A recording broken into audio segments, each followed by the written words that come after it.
2023, André Christelle Fanga, on commence avec vous, on commence à analyser bien sûr ce communiqué. Plusieurs points ont été énoncés. On voit qu'il y a quand même tout un plan. On parle d'évasion, des voitures banalisées qui attendaient aux abords du palais si le président, l'ancien président, parvenait à sortir. Ensuite, un autre véhicule qui allait le récupérer. Et ensuite, on parle d'avions, je pense, d'hélicoptères, voilà, appartenant à une puissance étrangère qui allait le conduire du côté entre haut du Nigeria. Alors, Manuela Siké, il faut comprendre que la guerre contre les vaillantes populations du Niger ne va pas s'arrêter d'ici peu. Tant que le chouchou de M. Emmanuel Macron est encore là. Oui. Parce que l'une des choses que je voudrais vous dire, c'est que quand on voulait attaquer le Niger pour aller réinstaller Bazoum, ça en réalité c'est qu'on voulait tuer Bazoum. La France... Quand qui voulait attaquer le Niger, vous parlez de qui? La CEDEAO, mais bien sûr. Pourquoi vous pensez qu'on voulait assassiner? Parce que Bazoum sait beaucoup de choses. Bazoum est au centre de beaucoup de choses, de beaucoup d'intérêts. Donc, quand vous voyez cette tentative d'évasion, ça veut dire qu'ils ont un projet. C'est qu'il faut faire sortir Bazoum des mains de ces gens, de la transition, du peuple nigérien.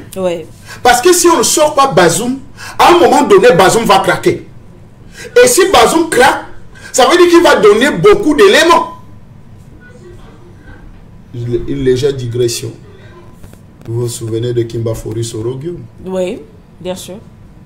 Vous voyez qu'il est tranquille quelque part, il ne bavarde plus trop. Il en sait beaucoup de choses par rapport à la crise ivoirienne. Il a commencé à lancer quelques briefs. À un moment donné, pour dire que quand vous êtes dans la mafia internationale, conduite par la France et les États-Unis et tout ce conglomérat de... il y a des informations qui sont capitales pour des procès. Et donc, si Bazoum n'est pas assassiné ou bien n'est pas libéré, la France ne sera pas tranquille.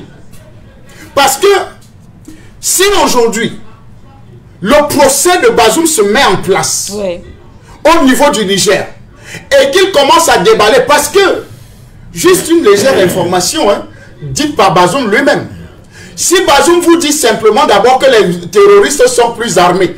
Oui, la parole d'un chef d'État. Commandant des forces armées d'un pays.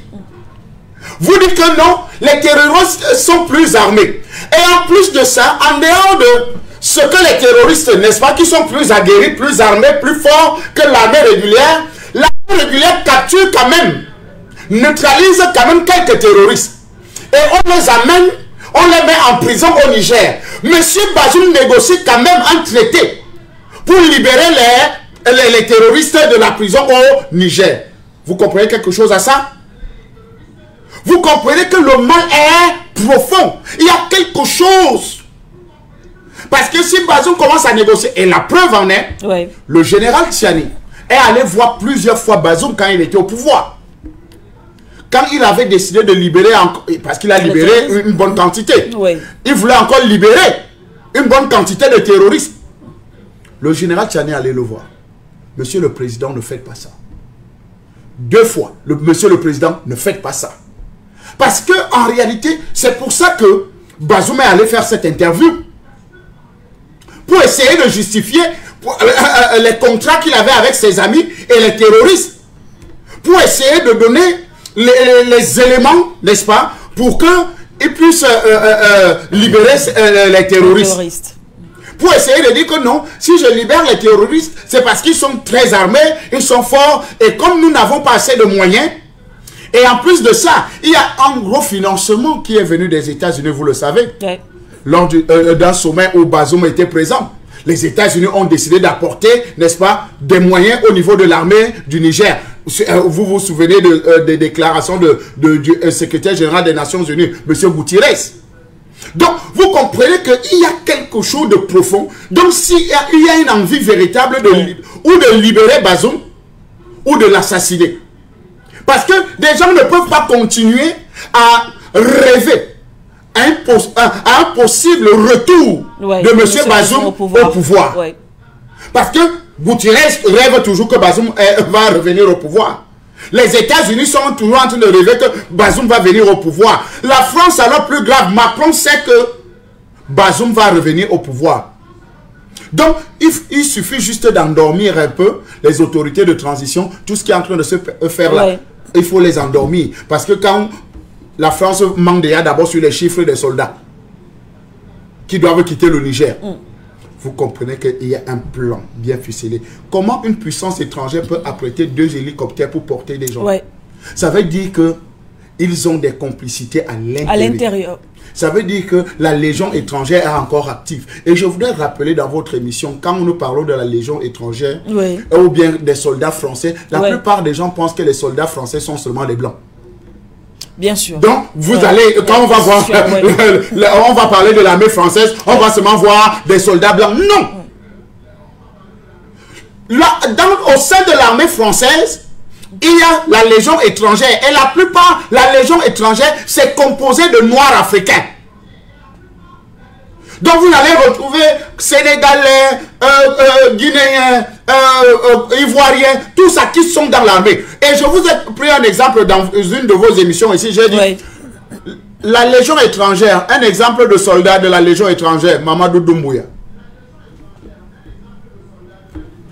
qui n'était que sergent-chef ou adjudant. Dans la Légion étrangère. C'est quand monsieur le président Alpha Condé allait le chercher là-bas, le ramener au pays, qu'il a signé un décret faisant de lui lieutenant-colonel. Tout à fait. Pour lui confier la garde la plus, l'unité la plus puissante du pays, n'est-ce pas, de l'unité de gendarmerie, dont Doumbouya était le commandant des troupes. Donc, vous comprenez que quand des gens commencent à faire planifier des choses comme ça, ça veut dire qu'il y a un projet qu'il faut déceler. Et ce projet-là, je vous ai dit 2 choses. Ou on assassine Bazoum, parce que le projet, c'est qu'il faut qu'on l'assassine. Et c'est ce que la France et les amis de la sous-région, parce que si Bazoum ouvre la bouche, réussit à craquer, vous allez retrouver que Ouattara sera en difficulté. Vous diriez que M. Bazoum est plus en sécurité au Niger qu'ailleurs? Il est plus en sécurité au Niger. Je vous le dis clairement, Madame Sikendoumbé, il est plus en sécurité en étant chez lui au Niger. Donc, ceux qui veulent le faire croire que non, on veut t'aider en t'évadant de ce pays-là, ce n'est pas pour que tu ailles vivre, M. Bazoum. Et d'ailleurs, il faut que tu arrêtes cette comédie. Que tu prennes des positions claires. On ne parle plus de démission parce que ça, c'est déjà acté depuis. Vous comprenez un peu? Mais qu'ils prennent fait et cause pour le peuple nigérien, qui lui a donné au moins une fois, n'est-ce pas, un mandat et un deuxième mandat, qui sont allés voter. Qu'il ait pitié de ce peuple-là et disent que non, arrêtez cette comédie-là. Vraiment, je ne suis plus de votre côté. Je suis aux côtés du peuple qui m'a élu au moins 1 à 2 fois.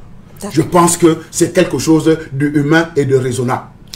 Merci à vous, André Christ. N'oubliez surtout pas de vous abonner et d'activer la cloche de notification pour ne rater aucune de nos prochaines vidéos.